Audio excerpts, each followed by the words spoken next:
La familia de mi marido se burló de mis antecedentes penales durante años. ¡Años! Así que, en mi baby shower, cuando todos estaban allí, felices e inocentes, les desvelé sus secretos más oscuros. Todos y cada uno de ellos. Soy una mujer de 34 años, casada con mi esposo desde hace poco más de 2. Él proviene de una familia adinerada, de esas que hablan de legado y pedigrí con la misma naturalidad con la que tú y yo hablamos del tiempo. Viven en un mundo aparte, con membresías exclusivas en clubes de campo, colegios privados carísimos y casas de vacaciones de ensueño junto al lago de Sanabria. Mi pasado, en cambio, es muy diferente. Crecí en un barrio senos humilde de las afueras de Valencia, donde aprendías a cambiar una rueda pinchada y a guardar las sobras para la siguiente comida como si fuera oro. A los 15 años, cometí un error estúpido, una tontería, y robé una insignificancia de una tienda. Me atraparon, me ficharon y pasé la siguiente década asegurándome de que aquel único incidente no definiera el resto de mi vida. Me esforcé como nunca. Terminé el instituto con matrícula de honor. Me licencié en informática con las mejores notas. Ascendí rápidamente en el sector tecnológico. Arriesgué y, finalmente, fundé mi propia empresa. Me llevó años de duro trabajo, de noches sin dormir y de mucha incertidumbre. Pero la empresa finalmente despegó. Hoy en día, lidero un equipo maravilloso y tengo la suerte de ayudar a diseñar cosas que tienen un impacto real en el mundo. Una pensaría que todo eso sería suficiente para superar un error de adolescencia, sobre todo porque nunca lo he ocultado. Mi esposo lo sabía perfectamente antes de que siquiera empezáramos a salir. Y, sinceramente, nunca lo mencionó. Su familia, en cambio, lo veía como una especie de chiste interno que todos disfrutaban a mi costa. La primera vez fue sutil, casi imperceptible. Asistimos a una cena familiar unos meses antes de la boda. Su padre levantó su copa de vino y bromeó sobre la importancia de guardar los tesoros bajo llave, con una risa forzada que no llegaba a sus ojos. El resto de la sala rió con incomodidad, y yo lo dejé pasar. Supuse que era algo puntual, un comentario desafortunado. Pero entonces su madre empezó a referirse a mí como la que regresó, en cada ocasión que teníamos que vernos, generalmente con una leve sonrisa condescendiente y la ironía suficiente en su tono para dejar muy claro que no me admiraba en absoluto. Intenté encajar, de verdad que lo hice. Me ofrecí a ayudar en lo que necesitaran. Incluso conseguí una recomendación de trabajo para su hermano en una startup con la que tenía buenos contactos. Creé una página web completamente gratis para el negocio de velas artesanales de su hermana, invirtiendo mi tiempo y mis conocimientos sin pedir nada a cambio. Pero nada cambió nada. Las bromas no cesaban, seguían ahí, punzantes y constantes. En una barbacoa en el jardín que organizó uno de sus amigos, su hermano me dio un tenedor de plástico con un guiño sarcástico y me dijo: «Por si acaso se pierde algo». La gente se rió, pero noté que algunos me miraban con una mezcla de curiosidad y juicio, como si el chiste tuviera algo de verdad. Esa noche, le pedí a mi esposo que dijera algo, que pusiera un límite a esas humillaciones. Me confesó que a él tampoco le gustaban los chistes, que le resultaban incómodos, pero que se sentía en la obligación de protegerme de su familia. Quise creerle, de verdad que lo intenté. Pero resultó que habían sacado a relucir mi pasado juvenil en su propia despedida de soltero. Contaron anécdotas inventadas sobre cómo él había domado a la salvaje y rescatado una causa perdida.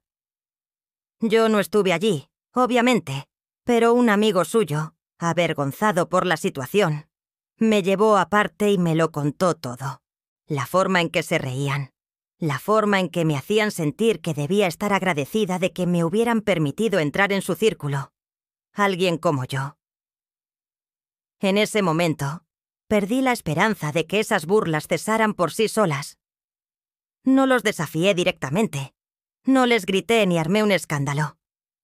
Simplemente empecé a prestar atención a todo lo que decían y hacían. Empecé a investigar, no para provocar una pelea, sino para protegerme de futuras humillaciones. Busqué en registros públicos. Contraté a un investigador de antecedentes que me debía un favor de un antiguo trabajo. Hice algunas llamadas discretas, moviendo mis contactos. Lo que descubrí me dejó completamente atónita, helada.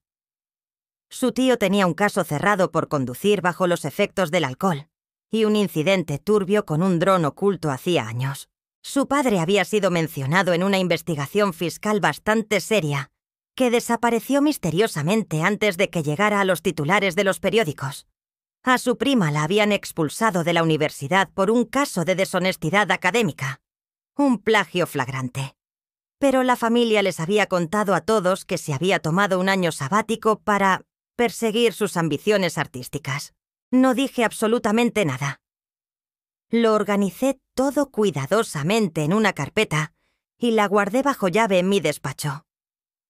Mi esposo todavía no sabía nada de mis descubrimientos. No quería obligarlo a tomar partido hasta que fuera absolutamente necesario, pero tampoco iba a quedarme ahí sonriendo y aguantando si seguían usando mi pasado como un arma arrojadiza. Luego llegó el baby shower de nuestro primer hijo, la celebración de que íbamos a ser padres. Lo celebramos en casa, intentando que fuera algo sencillo e íntimo. Mis padres estuvieron presentes, al igual que otros amigos cercanos. Su familia llegó temprano, como siempre, con regalos carísimos y grandes sonrisas forzadas. Su padre se levantó para hacer un brindis. Esperaba, ingenuamente, que por una vez fuera respetuoso. En cambio, añadió, con su habitual tono condescendiente: «Es increíble lo que alguien puede lograr después de pasar por un reformatorio». Todos rieron, como si fuera una broma inofensiva. Excepto que esta vez, mis padres estaban sentados justo ahí, mis colegas de trabajo, nuestros amigos más cercanos. Ese fue el momento exacto en el que me di cuenta de que tenía que actuar. No para buscar venganza, ni para armar un drama innecesario, sino para establecer una frontera clara e infranqueable. No podrían volver a cruzarla jamás. Había permanecido en silencio demasiado tiempo, aguantando sus pullas y sus comentarios hirientes. Ellos, por su parte, se esforzaban demasiado en mostrarse amables en la superficie. Pero yo ya no era la niña de 15 años a la que se habían acostumbrado a menospreciar. Había luchado con todas mis fuerzas por todo lo que tenía, y no iba a permitir que nadie, y menos las personas más cercanas a mi esposo, arrastraran ese error de mi pasado como si fuera una correa sucia. El baby shower se celebró en nuestra nueva casa, a la que nos habíamos mudado hacía apenas unas semanas. Quería que todo saliera perfecto, que fuera un día especial y feliz. Limpié y decoré el patio trasero con esmero. Añadí sillas cómodas para todos los invitados y contraté a una pastelería local con muy buena reputación para que se encargara de los dulces y la tarta. Mi esposo se ocupó de enviar las invitaciones y de la decoración general, y nos aseguramos de incluir a ambas partes de la familia. Su familia llegó 20 minutos antes de la hora prevista, como si no quisieran perderse ni un segundo. Sus padres habían traído un montón de cajas envueltas en papel de regalo caro. Su hermano llegó con una cuna de madera hecha a medida, un regalo precioso y una tarjeta escrita a mano con una dedicatoria aparentemente sincera. Su hermana, por su parte, trajo una tarta de pañales de 3 pisos que parecía sacada de una revista de decoración infantil. A primera vista, todo parecía generoso y considerado. Sin embargo, no tardó mucho en que los viejos hábitos salieran a la superficie, como una mala costumbre difícil de erradicar. Su padre entró en el jardín, echó un vistazo a su alrededor con una sonrisa forzada y dijo lo suficientemente alto para que todos los presentes lo oyeran perfectamente: Increíble lo que alguien puede conseguir después de salir de un reformatorio. Lo presentó como una broma, con una risita fingida. Pero la forma en que algunos invitados intercambiaron miradas incómodas me reveló exactamente lo que pensaban, la verdadera opinión que tenían de mí. Mi esposo no respondió a la pulla. Se limitó a sonreír débilmente y procedió a servir bebidas a los invitados, intentando desviar la atención. Más tarde esa noche, cuando tuvimos un minuto a solas en la cocina, se disculpó por el comentario de su padre. Comentó que así es él, intentando justificar su comportamiento, y mencionó su presión arterial alta y cómo el estrés de una confrontación podría empeorar las cosas. No era la primera vez que intentaba explicar las groserías de su padre con humor y condescendencia. No discutí con él. Simplemente asentí con la cabeza y volví a la fiesta, sintiendo la rabia crecer en mi interior. Mientras les mostraba la casa y el jardín a algunos invitados, observé a su hermana recorriendo lentamente mi despacho en casa, con una expresión de curiosidad malsana. Había dedicado bastante tiempo a preparar ese espacio. Unas medallas enmarcadas que había ganado por mis logros empresariales, el emblema de mi empresa grabado en una elegante placa de vidrio y varias fotografías enmarcadas de nuestro evento de lanzamiento. Un momento muy importante para mí. Ella estaba de pie junto al escritorio, sosteniendo su teléfono móvil y aparentemente sacando fotos de mis trofeos. Le pregunté si necesitaba algo, si buscaba algo en particular. Ella afirmó, con una sonrisa fingida, que solo estaba apreciando la decoración. Lo dejé pasar, aunque una punzada de desconfianza me recorrió el cuerpo. Esa noche, cuando todos los invitados se habían ido y estábamos recogiendo el desorden, revisé mi teléfono. Un amigo me había enviado una captura de pantalla de una publicación en redes sociales. Su hermana había compartido una de las fotografías que había tomado en mi despacho. El pie de foto decía, con una ironía venenosa: de ladrón juvenil a directora ejecutiva, solo en Estados Unidos. No había etiquetas ni nombres en la publicación, pero no los necesitaba. Cualquiera que conociera nuestra historia familiar sabría perfectamente a quién se refería. Se lo enseñé a mi esposo, esperando una reacción de indignación. Él, en cambio, me animó a respirar profundamente. Me dijo que su hermana no tenía malas intenciones. Y me recordó la hipertensión de su madre y los problemas de insomnio de su padre, como si esas dolencias justificaran su comportamiento hiriente. Le informé, con una calma tensa, que ya no le pedía permiso para reaccionar. Esto no era un simple comentario desafortunado. Era una humillación pública disfrazada de broma familiar. Y si ellos insistían en sacar a relucir mi pasado, yo también sacaría a la luz el suyo. No con mentiras ni exageraciones, sino con la misma honestidad, con la que tanto disfrutaban arrojándome mi error juvenil a la cara. Unos días después, nos invitaron a un brunch en casa de sus padres, como si nada hubiera pasado. Llevamos a nuestro bebé, vestido con un adorable mono azul y unos patucos a juego. Nos reunimos en el jardín, bajo un sol radiante. Mientras observaba a mi hijo gatear feliz por la hierba, su madre me ofreció un plato con comida y añadió, con una sonrisa que no llegaba a sus ojos: espero que no herede esos dedos pegajosos. Se produjo otra ronda de risas incómodas entre algunos de los presentes. Yo no me reí. Con cuidado, me levanté de la silla, dejé el plato sobre la mesa y pregunté directamente si de verdad íbamos a seguir así, con esas burlas constantes. Miré a todos los que estaban sentados a la mesa y dije, con una voz firme pero tranquila, que si íbamos a tomarnos a broma la historia familiar, deberíamos cubrirla por completo, sin dejar nada fuera.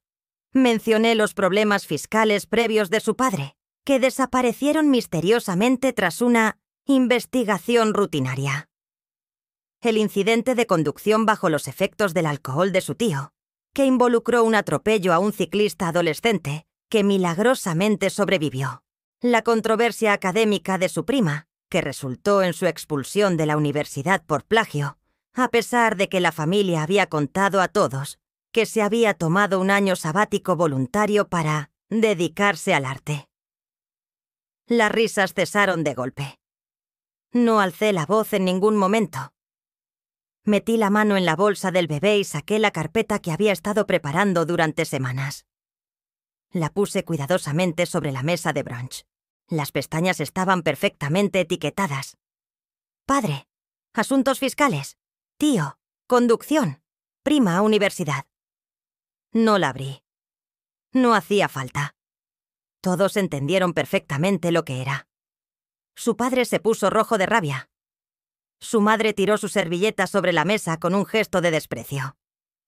Varios invitados se levantaron de sus sillas y se marcharon sin decir una palabra. Algunas personas se quedaron mirando fijamente sus platos, visiblemente incómodas. Nadie más me dirigió la palabra. Tomé a nuestro hijo en brazos, miré a mi esposo a los ojos y salimos juntos de esa casa. No hubo gritos ni despedidas dramáticas, solo un silencio pesado y cargado de tensión. Esa noche, mi esposo y yo nos sentamos en la habitación del bebé, meciendo a nuestro hijo hasta que se quedó dormido. Por primera vez en mucho tiempo, no intentó justificar ni proteger a su familia. Decidimos que necesitábamos espacio, alejarnos de ese ambiente tóxico. Se acabaron las cenas familiares, las visitas forzadas y las invitaciones hipócritas, al menos hasta que ambos decidiéramos qué significaba realmente la paz para nosotros y para nuestro hijo. Al día siguiente del desastroso brunch, recogimos nuestras cosas esenciales y nos alojamos en un hotel discreto al otro lado de la ciudad. Nada de lujos innecesarios, solo un lugar limpio, tranquilo y lo suficientemente alejado del bullicio familiar como para poder pensar con claridad. Les informamos a nuestros vecinos que nos tomaríamos unos días libres para descansar y desconectar. Nadie hizo preguntas. Parecieron entender la necesidad de un respiro. Mi esposo se pasó todo el primer día mirando las fotos de nuestro bebé, con una mezcla de ternura y preocupación en sus ojos, y caminando de un lado a otro de la habitación del hotel, visiblemente afectado. No le molestó lo que yo había dicho durante el brunch. Admitió que todo era verdad, que no había inventado nada. Lo que le perturbó profundamente fue cómo se había desarrollado todo delante de tanta gente. La humillación pública de su familia. Volvía una y otra vez a la escena en su mente, observando la reacción de su padre, la expresión de desprecio de su madre, y cómo los invitados se habían quedado paralizados, sin saber qué decir o hacer. Nunca negó lo que su familia me había hecho soportar a lo largo de los años, pero no esperaba que yo lo expusiera de esa manera, tan directa y sin miramientos. No discutí con él. Simplemente le recordé cada cena familiar en la que tuve que escuchar sus comentarios hirientes, cada evento social en el que alguien se burlaba de mi pasado como si fuera una anécdota graciosa. Le había pedido que hablara con su familia en más de una ocasión, que pusiera un límite a esas humillaciones. Pero nada había cambiado. No elegí la exposición pública porque quisiera atención o crear un drama innecesario. La elegí porque todas las conversaciones privadas y los intentos de diálogo habían resultado completamente ineficaces. Su padre nos llamó 3 veces por la tarde, dejando mensajes de voz furiosos. Ni una sola disculpa, ni una pizca de reflexión. Solo exigencias de que su hijo controlara a su esposa y arreglara ese desastre, antes de que la reputación de la familia se viera aún más dañada. Mi esposo escuchó uno de los mensajes en silencio. Negó con la cabeza con una expresión de hartazgo y dijo que ya había terminado con esa dinámica familiar. Accedió a sus contactos telefónicos y bloqueó el número de su padre, sin dudarlo. Más tarde esa noche, su madre le envió un largo mensaje de texto cargado de culpa pasivo-agresiva, describiéndome como una persona vengativa, inestable y dramática. Afirmó que los había humillado en su propia casa y que había envenenado a toda la familia con mis revelaciones. Respondí a su mensaje con una breve nota detallando los años de insultos sutiles y no tan sutiles, adjuntando capturas de pantalla de sus comentarios hirientes en redes sociales y recordando ejemplos concretos de cómo habían convertido mi pasado en una broma recurrente en cada reunión familiar. Luego bloqueé por completo su número de teléfono y todas sus cuentas en redes sociales. Al día siguiente recibí una notificación en LinkedIn. Su hermano había dejado de seguir la página de mi empresa sin hacer mucho ruido. Un gesto silencioso pero elocuente. Eso no fue una sorpresa en absoluto. Sin embargo, unas horas después, publicó un enigmático mensaje en su propio perfil. Hay gente que cava su propia tumba y luego se pregunta por qué no hay nadie en el funeral. No mencionó a nadie directamente, pero el momento de la publicación no dejaba lugar a dudas sobre su destinatario. Le envié una captura de pantalla de la publicación a un abogado con el que había trabajado previamente en un acuerdo comercial para mi empresa. Lo leyó detenidamente y determinó que nada de lo un deseo real de cambiar su comportamiento. Finalmente, aceptó reunirse con ella, pero solo en un lugar público y con una amiga presente, para que lo apoyara emocionalmente durante la conversación. El debate terminó abruptamente sin una solución real, pero al menos estableció un límite claro, donde antes no existía ninguno. Las consecuencias de ese límite llegaron al día siguiente. Su madre escribió un largo y manipulador mensaje de texto cargado de culpabilización, amenazas veladas y victimismo emocional. Habló de la lealtad familiar, del legado que estábamos destruyendo y de cómo yo había cambiado a su hijo. Ni una sola mención a los hechos reales, solo nos culpó a nosotros dos por separar a la familia. Sin consultarme previamente, mi esposo desactivó permanentemente el número de teléfono de su madre, poniendo fin a esa vía de comunicación tóxica. Después de eso, nos sentamos juntos y tomamos una decisión importante. No asistiríamos a ninguna celebración familiar en un futuro próximo. Ni festivos, ni cumpleaños, y mucho menos el inminente primer cumpleaños de nuestro hijo. No queríamos pasar ese día gestionando tensiones, evitando comentarios despectivos y fingiendo una felicidad que no sentíamos. Deseábamos felicidad real. Deseábamos paz para nuestra pequeña familia. Así que ideamos nuestros propios planes para el primer cumpleaños de nuestro hijo. Solo invitamos a quienes realmente nos habían apoyado durante todo este calvario. Amigos sinceros, vecinos amables, algunos primos lejanos, la tía de mi esposo que nos había escrito la carta de reconocimiento, y su primo que estaba a punto de mudarse y empezar una nueva vida lejos de la toxicidad familiar. Lo celebramos en nuestro jardín con una decoración minimalista pero alegre.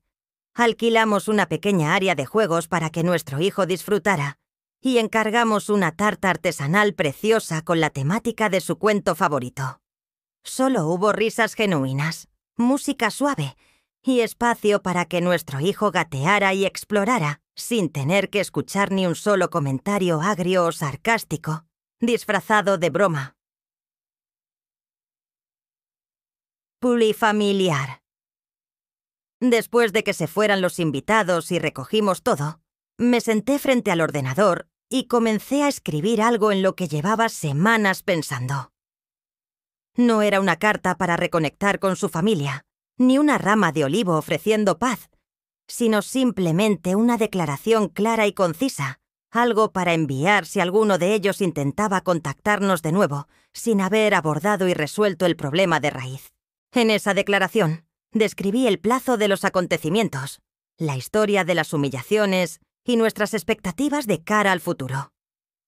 No mencioné nombres específicos, ni hice amenazas veladas.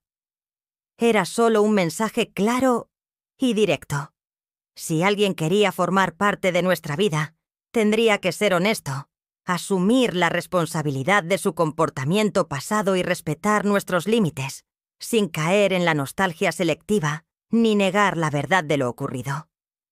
Una semana después del primer cumpleaños de nuestro hijo, terminé la carta. No era emotiva ni estaba escrita como una súplica desesperada. Fue una comunicación formal y sencilla que enviamos por correo electrónico a todos los miembros de la familia de mi esposo. Relataba la secuencia de eventos desde el incidente inicial en la barbacoa. Proporcionaba ejemplos concretos de las faltas de respeto recurrentes. Describía el impacto emocional que todo esto había tenido en nuestra pequeña familia. Y concluía estableciendo 3 criterios innegociables para cualquier contacto futuro: veracidad en el reconocimiento de lo sucedido, asunción de responsabilidad por el daño causado y respeto por los límites permanentes que habíamos establecido. En apenas 2 días, las respuestas comenzaron a llegar a nuestra bandeja de entrada. No hubo disculpas sinceras ni muestras de arrepentimiento genuino, solo rabia, resentimiento y negación.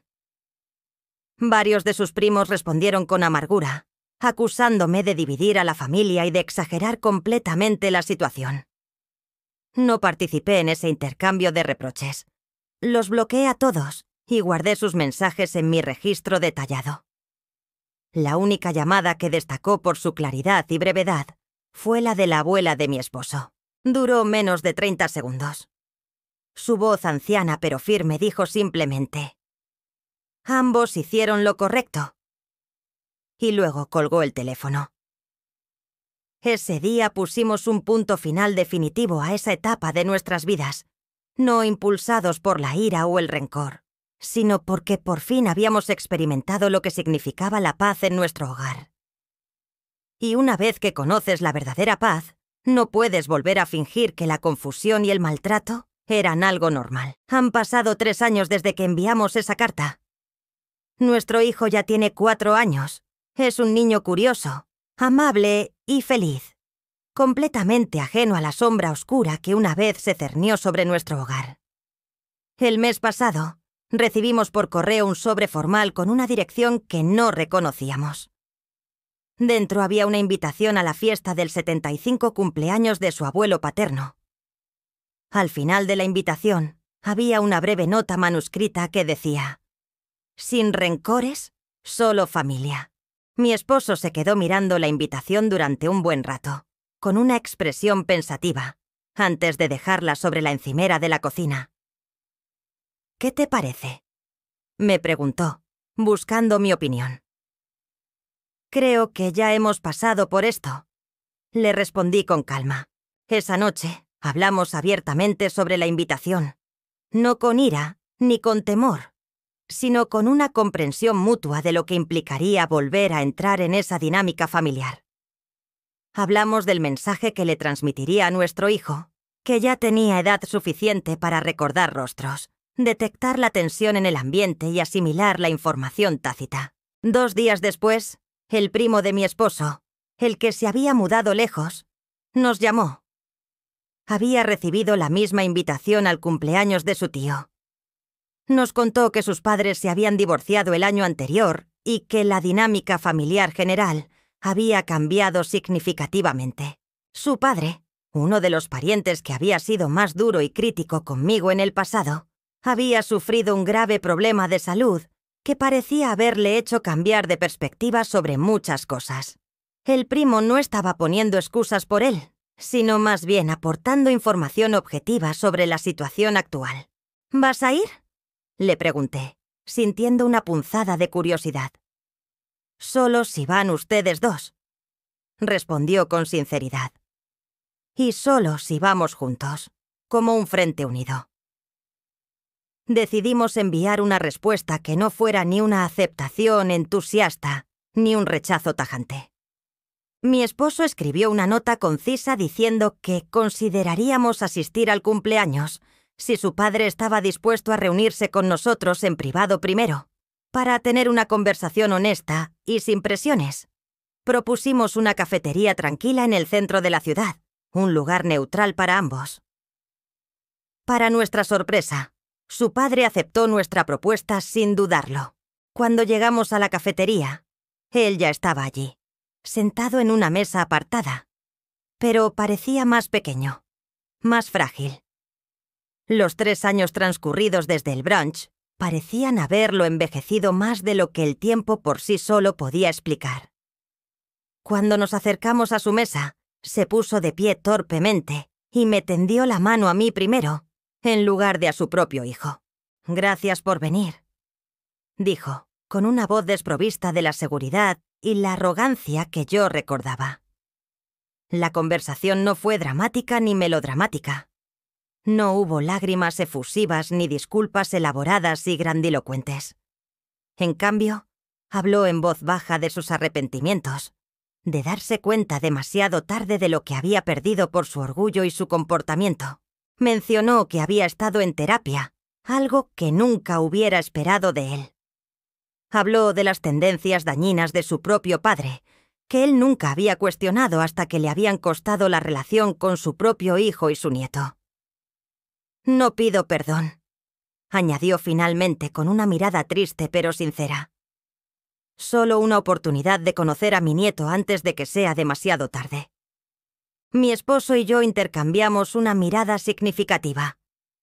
Habíamos tenido una larga conversación sobre nuestros límites antes de aceptar esta reunión. «Iremos al cumpleaños», dije finalmente. 2 horas como máximo. Nuestro hijo se quedará con nosotros todo el tiempo. Un solo comentario despectivo sobre mi pasado, una sola burla susurrada, y nos iremos para siempre. Él asintió con la cabeza en señal de comprensión y deslizó un sobre la mesa. Dentro había una carta formal de disculpa, con copia enviada a todos los miembros de la familia que habían presenciado el desastroso brunch 3 años antes. Ya la había enviado. «No deshará nada de lo que pasó», respondió con una voz cansada. «Pero es la verdad. Fuimos a la fiesta de cumpleaños el fin de semana siguiente. No fue un evento ideal ni perfectamente cómodo. Algunos familiares fueron excesivamente corteses, casi incómodos en su intento de ser amables, mientras que otros se mostraron genuinamente cálidos y acogedores. Su madre abrazó a mi marido durante un largo rato, antes de ofrecerme un apretón de manos tentativo, una señal de que al menos estaba dispuesta Sastel a intentarlo. Su hermana mantuvo una distancia prudente hasta que nuestro hijo se acercó a ella, fascinado por sus pendientes con forma de pequeñas lunas brillantes. Nuestro hijo se acercó a ella, fascinado por sus pendientes con forma de pequeñas lunas brillantes. Ella le sonrió tímidamente, por primera vez sin rastro de su habitual sarcasmo. La fiesta transcurrió sin incidentes graves. Hubo conversaciones incómodas, miradas furtivas y silencios tensos, pero también pequeños momentos de conexión genuina, especialmente con el abuelo y el primo de mi esposo. Al final de las 2 horas acordadas, nos despedimos con cortesía, sintiendo que habíamos dado un pequeño paso, aunque incierto, hacia una posible reconciliación futura. Al volver a casa, mi esposo y yo nos sentamos en silencio, reflexionando sobre lo que había sucedido. No sabíamos qué depararía el futuro, pero ambos estábamos de acuerdo en que habíamos hecho lo correcto al priorizar nuestra pequeña familia y al establecer límites claros. La paz y la honestidad eran los cimientos sobre los que queríamos construir nuestro futuro, sin importar lo que el resto de la familia decidiera hacer. Gracias por ver y sumergirte en este alocado drama familiar conmigo. Si te encantan los dramas familiares de Reddit, no olvides suscribirte y activar las notificaciones para no perderte el próximo.